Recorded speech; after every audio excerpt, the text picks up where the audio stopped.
So I decided that I was gonna live my life with a purpose, with a meaning, you know, and I realized that having people united and together, that's real riches. To be able to pull up in different cities and get love and show love everywhere you go. That's actually the true meaning of richness to me now. Versus before when I was a youngster and I was, you know, lost and had a different mindset, it was all about selling cocaine. It was all about selling weed and any other drugs I can get my hands on for that money. You know, having various different women, you know, having guns, jewelry, like the worldly way, you know. And there was no satisfaction in that. No matter how much of it I got, I always wanted more. No satisfaction ever.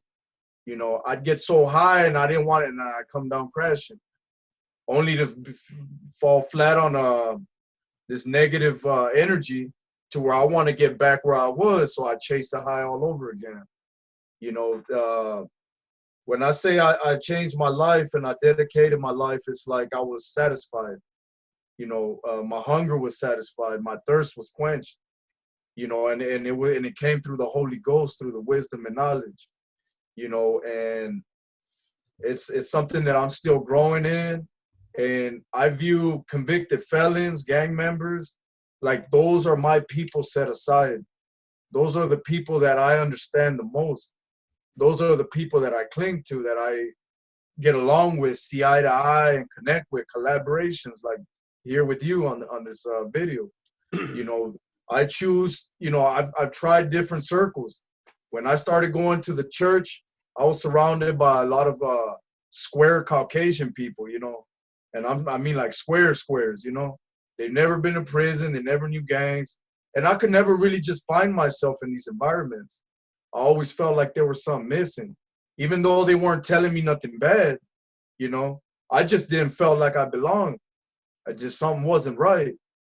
And then when I started this YouTube journey, it started unraveling everything, and I was like, wow, could it be that being with the Latin Kings in righteousness, you know, in a brotherhood, was actually the richest thing I had ever experienced? And I was like, that's what I want to see for the entire nation. I don't want, you know, I want everybody to cease fire. You know, that's the vision that I'm hoping the OGs watching your content that are subscribed to you, and even people that just come across it, I'm hoping that they hear this part of your video and they understand that you can change things. You know, it all starts with your belief. If you believe that things can change, then they can. If you believe they can't, then they won't for you. You know, every mind is its own universe. You know, your mind's your own universe, mine's my universe. But I know this much. You're only going to get out of life that which you believe. You got to put that effort in, you know. So that's basically what I'm on, is the movement. You know, and everybody wants money. Heck, that's the reason why I started my channel, you know, really, was just to try and see how I can make money off the internet. You know, but it turned into something else. You know, it brought me back to life.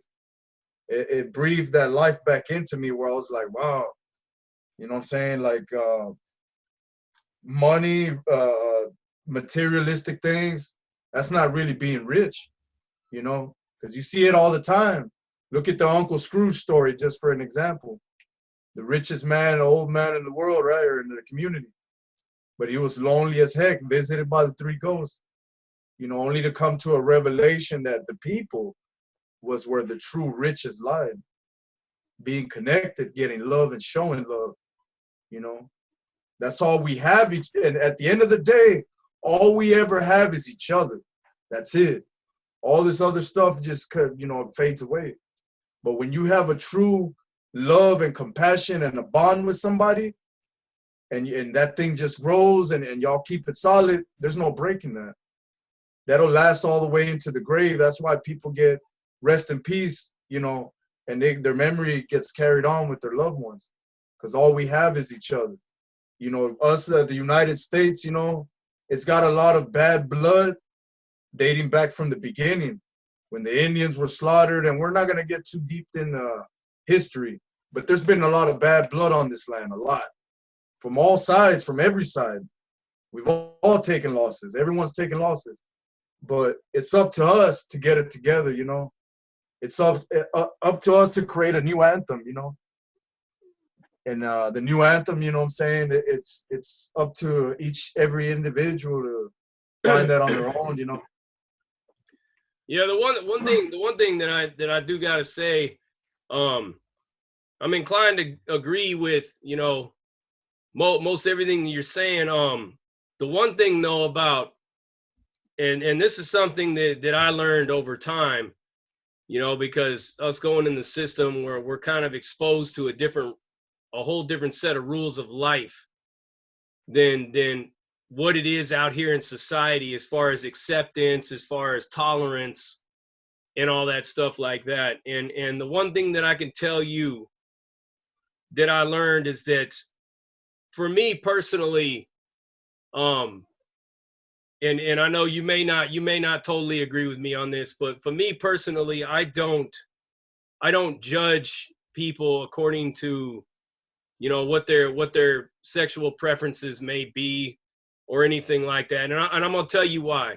Because I don't believe that it's necessarily a thing that's being foisted or fostered on everybody through like media and everything like that. I think that, you know, that this has been something that's been around for a very long time.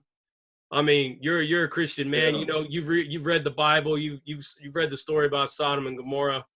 And I could tell you that I've studied a lot of ancient texts, and I've studied a lot of ancient like Vedic texts from India and stuff, and their outlook on people that have, you know, lifestyles that are different than our own, people that would consider to be, you know, gay or lesbian, is actually something that's been going on for a very long time. And it's something that's not really for me to judge. It's not really for me to hold against them. The one thing though that the only thing that I can do in all of this is to not judge anybody who is living their life in chaos. Basically take the person for who they are, love them, or, you know, or agree or disagree with them for who they are, and to help them basically break free from that imprisoned mind and learn how to have a tougher skin and deal with the cold, twisted world that we actually live in, that's full of fake snakes and frauds and part-time broads, as we like to call them, right? And for me, like I know people from all different lifestyles, brother. Like from all different religious beliefs, from all different political structures. I know people that are hardcore conservatives. I know people that are diehard liberals, progressives. I know communists. I know fascists. I know people from all. You'd be surprised at the kind of people that I know. And the one thing that I learned about people is that I can't really judge how they move in the experience of this life. The only thing that I could judge them for is their character, like how they basically, who they really are as far as a person. Are they fake? Like I would respect somebody that tells me what they're about, who they are, where they coming from, and is out front with it, as opposed to somebody who's putting on a show as something and portraying to be something that they're not. I don't have no tolerance for that. Right? Amen. And it's like the one thing about human behavior, and I learned this in sociology, is that it's not really learned entirely. It's not really environmental. There's that one X factor that lies inside of all of us that basically makes us an individual. And it's a free will choice of not only the body, but it's a free will choice of the spirit itself. And for me to basically say that this over here is a sign of our failure, or this over here is a sign, it's really, what's really a sign of failing in society is basically human suffrage is a sign. If somebody is happy with what they do and they're not hurting nobody, nobody's hurting them, that to me is not a sign of a breakdown in society or human suffrage. What's a sign of human suffrage is all these homeless people out on the streets, people suffering on drugs, a mental health crisis that's out of control. Our school systems that are full of kids that are being bullied to the point to where they have nowhere to turn, so they go home and grab a gun and shoot everybody, and then you got everybody on TV talking about we got to ban the guns because of this when they don't try to deal with the bully problem. Prisons that are overcrowded because the school systems are breaking down. We're breaking down as parents. We're breaking down as society. We're not compassionate enough. Somebody could literally, like, I'll give you an example. I'm driving to work one day, right? Some lady falls down in the street, an elderly lady falls down into the street, and she's struggling to pick herself back up, and people are just driving by. People are driving by and driving by. I've seen it. I pulled off to the side of the road, put on my hazards, walked across the street. I was on the opposite side of the street. Walked across the street and helped her up. You know, she yelled at me and called me a couple of names or something like that, but it doesn't excuse the act. I don't hold it against her, you know, but it's just a question of what does that say about all those people that are driving by, their character? Well, it's like the story of the Good Samaritan, you know? Yeah. Who saw it and who helped, you know? And I just wanted to touch real quick as far as the homosexuality and the lesbians. I got a couple of good people that helped me out, and you know they're lesbian and gay, so I'm necessarily not anti-gay or anti-lesbian. You know, I refer more to on the youth, like what they're being exposed to, what they're like what's the in thing basically, what becomes the cool thing. Like let's say that's cool, then everybody's gonna want to be cool. Then let's say shooting people, selling drugs, gangbanging is cool. That's what they're gonna want to cling to. Yeah, know, Hollywood promotes Hollywood promotes all that stuff. Yeah, that's what I don't like. Yeah. I had a guy that my point. Yeah, a guy showed up on my YouTube feed. He actually had made a video some time ago about, you know, the Hollywood hypocrisy in all this shootings and all this gun control stuff. How a lot of these same Hollywood actors and actresses, you know, are all up on there, you know, doing all this shit, you know, yeah, man, this is gangster and all that, and shooting people in their videos and everything like that. And they're talking out of one side of their mouth, and on the other side of their mouth, they're saying something totally opposite. You know, and that's the kind of shit that I tell you I don't like. And it's why I took the stands on the Rodney Reed case, right? Is because I saw a bunch of stuff in there that just didn't add up to me. And I went and actually was objective and did the research and found out that this dude he's got all kinds of smut on him, you know?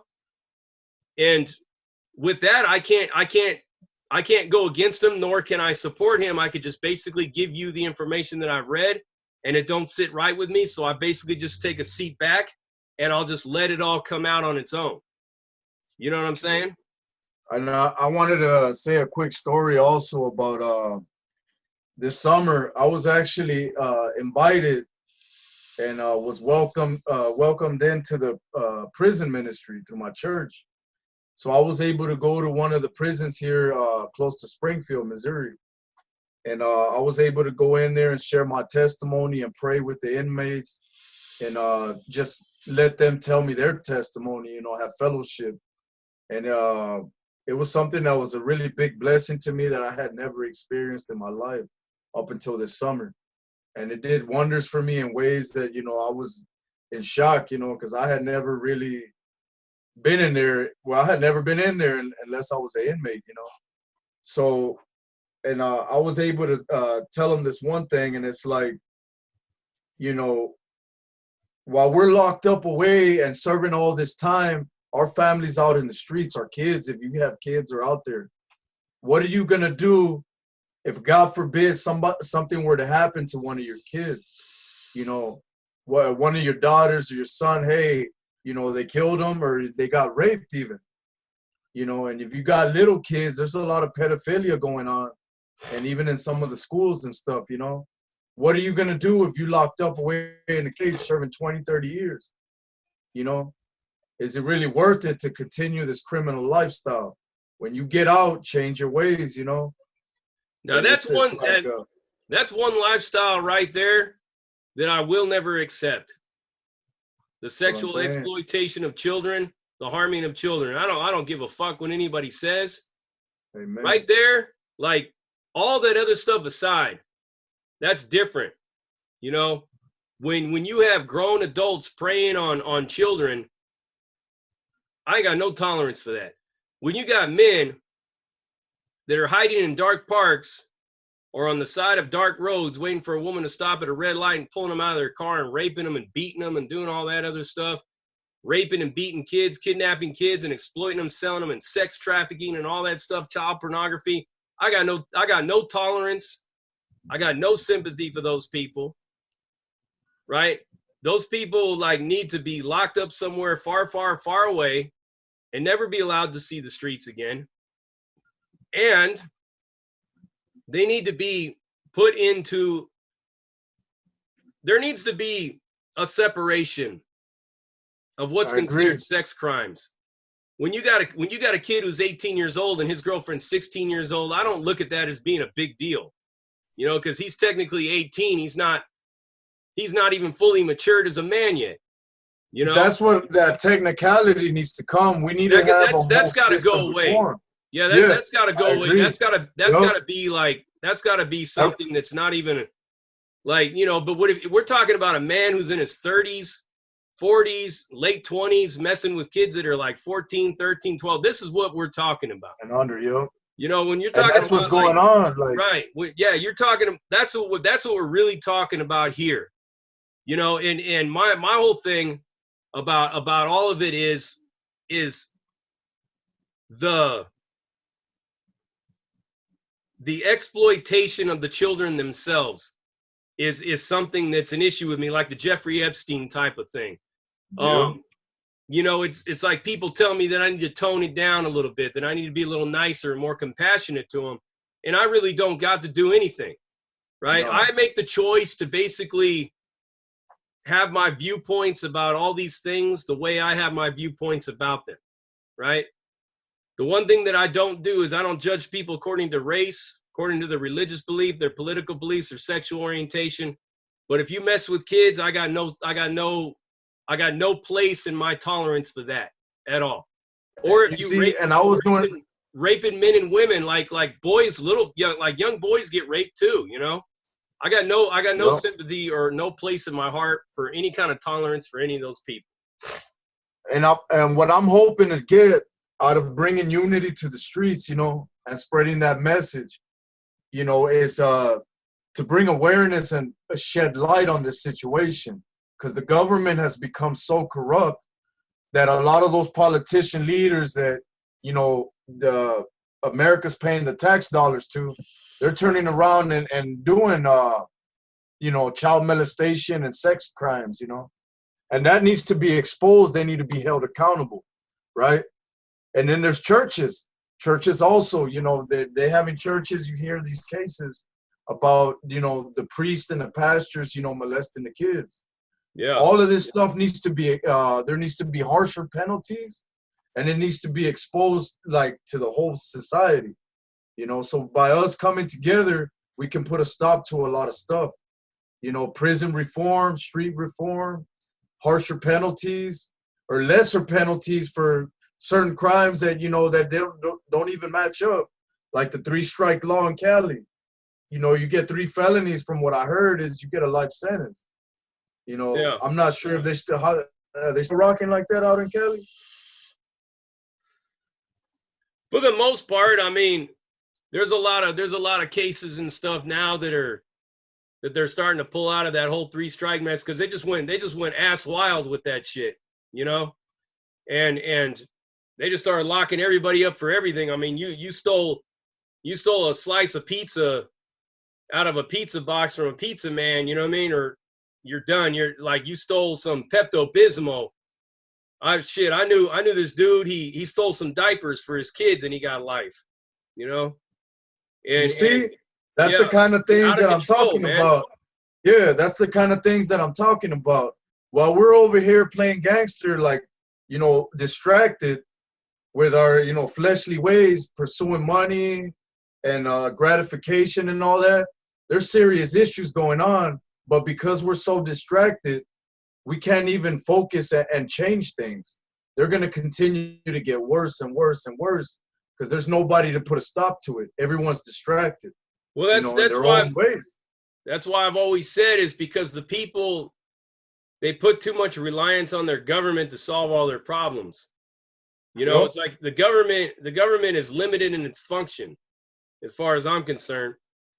We have to basically meet the system halfway and be more forceful and assertive in expressing our demands and our interests to the government, because we're the ones that keep them in power. We're the ones that vote them in. We're the ones that put them there. And we have to be the ones to stand up and say, this is what we want to do. Not Power gonna keep, to the people. Right. I'm not going to keep you too much longer. I actually want to bring you back on to talk a lot more about where you came from, like how you came to be, like your time in prison and stuff like that, and the feds, and what was your defining moment when you saw the light to basically become who you are today, Jaime, you know, the Latin king for social justice. But I don't want to reveal too much because you got your own channel, so I don't want to really take too much away from your story. This is mostly just to kind of basically give the viewers a sample of who you are. I want all of yous out there that are following Prison Break Raw PBR on here to get out there and subscribe to this man's channel, Freedom Lifestyles, and listen to what he's got to say. And you know, basically to grow with him like a lot of yous have grown with me. Prison Break Raw has been up and down as far as the content. You know, I know me and you, we had a conversation about one of my videos that I did, a certain roasting video that you didn't so much agree with. It was funny though. I was laughing. Yeah, though. I mean, it's funny. That I was. It's funny. But I really was. You know, but a lot of things that you told me about that, you were right. You know, it's like it's not a question of getting caught up on one person or one thing. It's really an issue of accountability.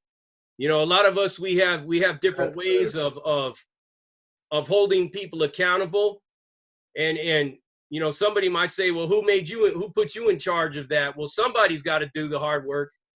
You know, somebody's got to do it, because the one thing though that I gotta say, right, the one thing though that I gotta say is that from a negative, you can always gain a positive every single time. Right. And that's the point I've always tried to make with Prison Break Raw, is that I'm going to make you feel uncomfortable. I'm going to get in your head in ways that you've never had somebody get in your head before. And anybody could say whatever they want about any of the videos that I've done. If I'm drawing out that much emotion in so many different people, then obviously I got in your head. Yep, you know, and really that's what needs to happen, is like we need to get in people's heads on a whole nother level. And this man right here, I could say this to all yous out there, is that he's got a lot of wisdom. He's got a lot of knowledge. I know his whole story. We spent several hours talking on the phone. I mean, we can go on and on for hours right now. But he has the ability to reach an audience, and he has an ability to break down what needs to take place as far as transitioning from the street life into becoming a good father, a good husband, an entrepreneur. You heard what he said, how he was getting on this YouTube channel talking about, you know, wanting to make money off, wanting to be an entrepreneur. As you know, hey, at least he's honest. A lot of people get on here and they're not honest about that point. Everybody wants to make a name for themselves or make money in order to serve other interests in the community.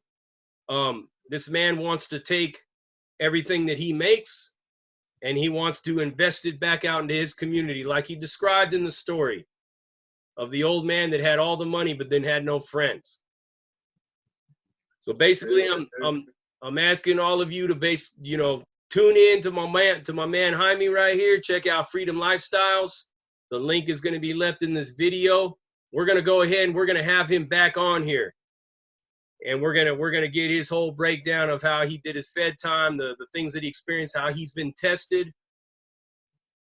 And he's going to give it to you all that way right there. Any closing words or anything like that you want to leave? Oh yeah. I wanted just to throw this out there real quick before we cut the video off to the nation. And I'm down for collaborations, you know. I'm available, and I'm gonna stay on this available mentality, you know, regardless of how big my name gets or anything like that. It's not about that. It's about you getting yourself right, you know, having the power. You know, it's a beautiful thing being a man. You know, you can make decisions that other people say, well, who put you in charge of that? Nobody needs to put you in charge of nothing. That's why you got your own mind and your own God-given will, you know, to make your own decisions.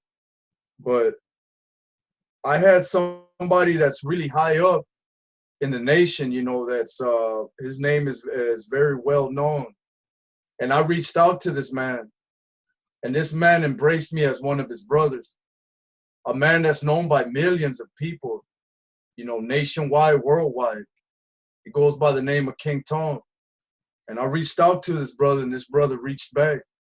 I consider him a good brother of mine now, you know. And if anybody got any salt to say about that brother, you know what I'm saying? They're obviously not in the light. You're still in the darkness.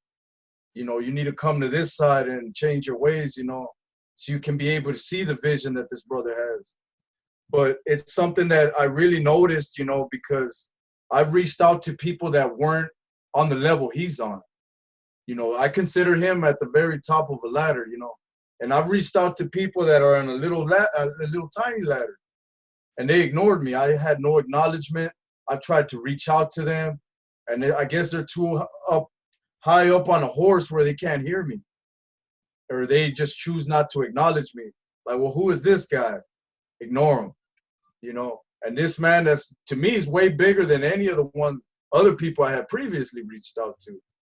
You know, he embraced me, and it didn't take no 2-3 days. He reached back out that same day. You know what I mean? So that's just a lesson that I want everybody to embrace, that it doesn't matter how big of a name you got. Don't ignore the little fish, the small guys, you know, because everybody was small at some point, at some time. We need each other to help each other elevate to the next level. With all that said, you know, I'm Jaime G, Freedom Lifestyle. Appreciate it, JD. All right, my man. Like I said, we're gonna get you back on here very soon. We're gonna see, you know, if your channel picks up speed a little bit, you know, if you get a little more traction. And like I said, if not, you know, we're gonna bring you back on here. We're gonna put you back on. We're gonna go in a different direction. We're gonna talk more about how you got to be this way, because it's always good to talk about who you are now, and then we could go back in time and we could show where you was at before you got to where you's at now, you know. So, and yeah, we'll definitely have a part 2, and I know we're gonna give the people what they want, you know. That way we can still deliver our message, because the important thing is the message, but the bait is what they want, is the story, you know, exactly. Of pain, of violence, blood, of crime. That's what the people want, so we'll give it to them, you know, and we'll still hit them with that message, you know. They just want to see how did you get to this? So we're going to show it to them. All right, right now, before I close out, I just want to let all you know, Prison Break Raw merch is up and running. The design came out well. I'm still waiting on another shirt. So you will be able to order your Prison Break Raw fan gear and merch right here in this video. That link will be attached to it. All sizes, different colors of shirts, sweaters. We got coffee mugs, stickers. We even got phone covers, all that. So go ahead and get you your Prison Break Raw fan gear. Check out my man right here, Freedom Lifestyle. Jaime, Latin King for social justice, doing his thing, putting it down, keeping it raw, real. And we're going to close out with that. Prison Break Raw, uncut, uncensored, no holds barred, non-sugarcoat, non-politically correct, all up in your face, slapping you with that. Dick of reality, and we out. All right, bro.